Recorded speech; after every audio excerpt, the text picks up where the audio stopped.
Hello everyone, I hope you're having a lovely day. Thank you so much for stopping by.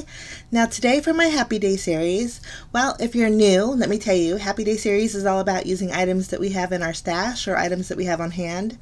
And so today I'm going to be using this 6x6 paper pad. I store my paper pads in a quart-sized Ziploc baggie. It just makes everything stay together for me.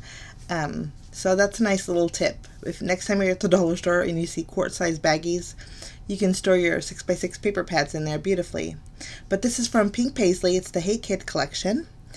I'm going to be grabbing a few of these pattern papers here. We're going to make a birthday card today. And so we're going to start off by cutting down a strip, a 1/4-inch strip of this diagonal stripe paper. And then using that same paper, I have some birthday balloons. These are from MFT. And they're on the smaller side, but I'm taking the largest one in the set. And I'm going to cut out just one balloon. I'm just going to run that through my die cut machine. Lovely. Now for these pattern papers, we're going to do some die cutting. Now the paper on the right here actually has grid lines on it. I don't know if the camera's picking it up. But before we do that, I'm going to take a piece of white cardstock and I'm going to create a stitched panel. This is going to leave me a little bit of a white border on my card base, and it's going to give me a place to put my focal point. Now this is a couple size smaller stitched rectangle die, and I'm going to cut out some pattern papers with that. And then for my sentiment, I'm going to be using these dies. These are from Spellbinders, the Shapeabilities. They are the border sentiments, and they're going to cut out a sentiment with a small little border on the bottom. So I chose Happy Birthday and To You. So happy will be on one pattern paper, birthday will be on another, and then To You will be on another. So once everything's all cut out, I'm going to take the coordinating sentiments and I am going to actually use my Nuvo Deluxe adhesive, and I'm going to glue them down to the same pattern paper here. Now with the stitched line on the top side, I'm going to attach my sentiment. So make sure that stitch line's on the top. Well, you don't even need a stitch rectangle die. You could just cut out a square panel for this card, which would be great. And actually, I know right now that there's dies out there that will cut out a bottomless sentiment almost the same exact way here.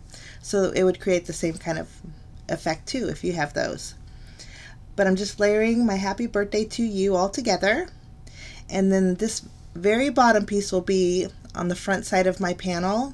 So I'm taking that same rectangle die and I'm going to cut out the bottom piece. That way I have stitching all the way around the entire thing, and it's just going to give me a more finished look. And that's going to go on the bottom there.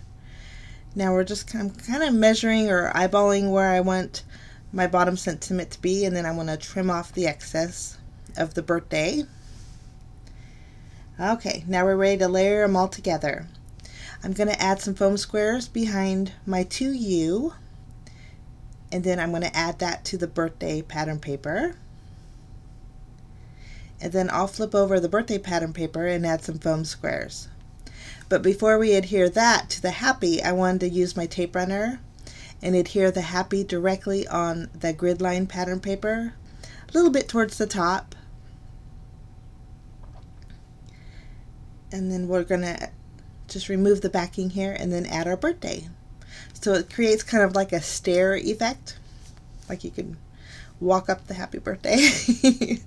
But okay, anyway, now I took this is some real light tan jute cord. It's on the thinner side, but I'm just going to tie a small bow. I want to add a bow to my balloon there. And then taking this striped pattern paper, I'm going to adhere that to the bottom portion of the To You pattern paper. And I should have actually waited to do this because I'm going to actually add a string to my balloon using a foam square, the same string that I used to tie the bow. And I'm actually going to add 2 foam squares to double it up. That way my balloon is the same level as the To You panel. I'll attach that, and then here's where I should have waited to adhere that striped paper on the bottom. I'm going to have to tear it up a little bit, and then I'm going to tuck it under. So just using a little bit more glue, I'm going to secure my string underneath it and then hold it down a little bit, and then glue it back down. I just trimmed off the end a little bit. Now I'm going to flip this over using my tape runner. I'm just going to adhere this panel to my white panel right in the center. I guess this card could be for a boy or a girl. Universal cards are always nice to have in our stash. I think those are very, birthdays are always very popular cards. But I'm adding my bow with some more glue, trimming off the tails there. And I think that looks so fun. Now I'm going to attach this to an A2 size card base. Since the glue on my bow was still a little bit wet, I'm just adding my tape runner directly to my card base.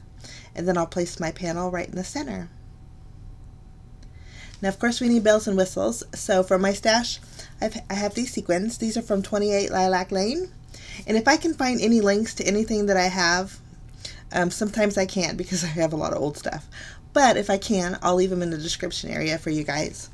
But I added a few sequins. This mix actually had a few little stars that were iridescent, so I added some regular sequins and some little stars. That's my card for today. I encourage you to use what you have on hand or what you have in your stash.